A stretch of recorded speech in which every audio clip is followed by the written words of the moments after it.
Shaun White is stitched up and ready to go to Olympics. But first he must qualify. Copper Mountain, Colorado. When Shaun White pulls off his helmet and goggles, the damage is still visible. He has a fresh 1-inch scar on his forehead and another detectable amid the red stubble on his upper lip. "Want to see the before picture?" he said with a chuckle, pulling out his phone. "Check this out." The image on his phone was a selfie of sorts, much more grotesque than the PG-13 photo he shared on Instagram following his October tumble. This one showed his upper lip completely filleted open, split from the nasal septum to the lip. His forehead looked like it met a blender, and the tip of his nose had been ground to a bloody, cavernous mess. "But it filled in, which is really killer," White said. "Obviously, I know a bit about injuries, but the body is incredible.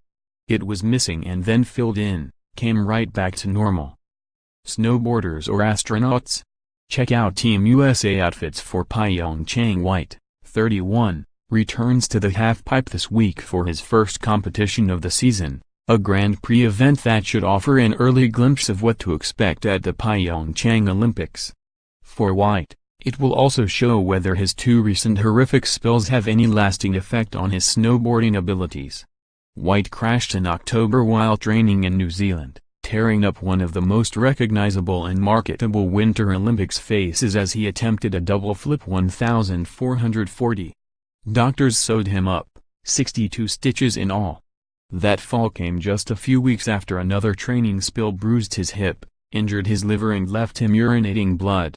That crash also required a hospital visit and ultimately prompted him to withdraw from a competition in New Zealand. "It could have been worse," White said in an interview this week. "I'm pretty fortunate. I feel like I've already healed up quite a bit. It's just frustrating more than anything."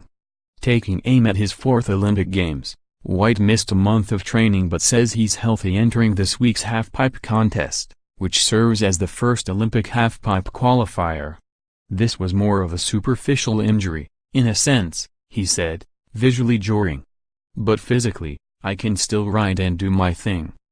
Russia banned from Winter Games for widespread doping. He says he's crashed enough and suffered enough injuries in his career that he's not scared to strap on the snowboard and attack the halfpipe with the same confidence, athleticism and artistry that made him the sport's biggest icon. "I immediately got back on snow as soon as I could for that exact reason. I didn't want to be fearful," he said. "I didn't want to get to this point and be hesitant to do a big trick." White, an Olympic champion in both 2006 and 10, is coming off an up-and-down season. He opened the campaign with an 18th place finish and then finished in 11th place at the Winter X Games, his worst result there since he was 13. He didn't publicize it at the time, but White says that he underwent surgery on his left ankle before the season, which hindered his early performances. He closed the season by reminding everyone that he's still got plenty of tricks up his sleeve, finishing in first at the US Open in Vail, Colorado, in March.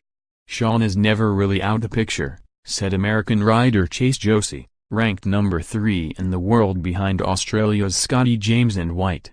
"He's still riding really, really well." Jenkins, let's not congratulate a Nike that awarded Russia an Olympics. White's Pyeongchang pursuit is a bit of a redemption story. After reaching the top of the podium in Turin and Vancouver, White settled for 4th in Sochi 4 years ago. It was perhaps the most stunning finish of his career, and as a group, the U.S. snowboarding team provided one of the biggest Sochi surprises by missing the podium entirely in the event. The Americans had dominated the men's halfpipe since it debuted at the 1998 Winter Games, winning 8 of 12 possible medals. They claimed at least 2 of the podium spots in 2006 and 2010 and won all 3 medals at the 2002 Salt Lake City Games. Today's top American riders hope the Sochi Games were just a blip, and they feel several U.S. snowboarders could challenge for a spot on the Pyeongchang podium. The field at this weekend's Grand Prix is deep, including James and Yuri Podlachikov, the gold medal winner from Sochi. But there are also several Americans who could be in the mix, including White, Josie, Matt Ladley, Danny Davis, Greg Bredz, Taylor Gold and Ben Ferguson.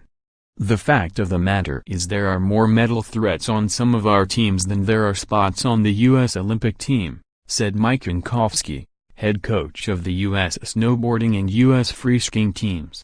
Regardless of how deep the talent pool might be, the United States can only send 4 men to compete on the Pyeongchang halfpipe. That means some talented riders are going to have to follow the action on television instead of making the trip to South Korea. There's around 15 extremely talented eligible athletes trying to make the 4-person Olympic team, Josie said. So it's going to be a really competitive season coming up in these 4 qualifying events.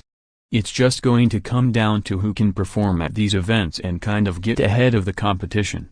More on the Olympics. U.S. men's alpine team is fully vested in its Olympic Games perspective. American was denied her medal moment, but her faith has been restored. Russian athletes confront their country's Olympic ban. I want to compete video. Why Russia is banned from the 2018 Olympics. Read the IX report on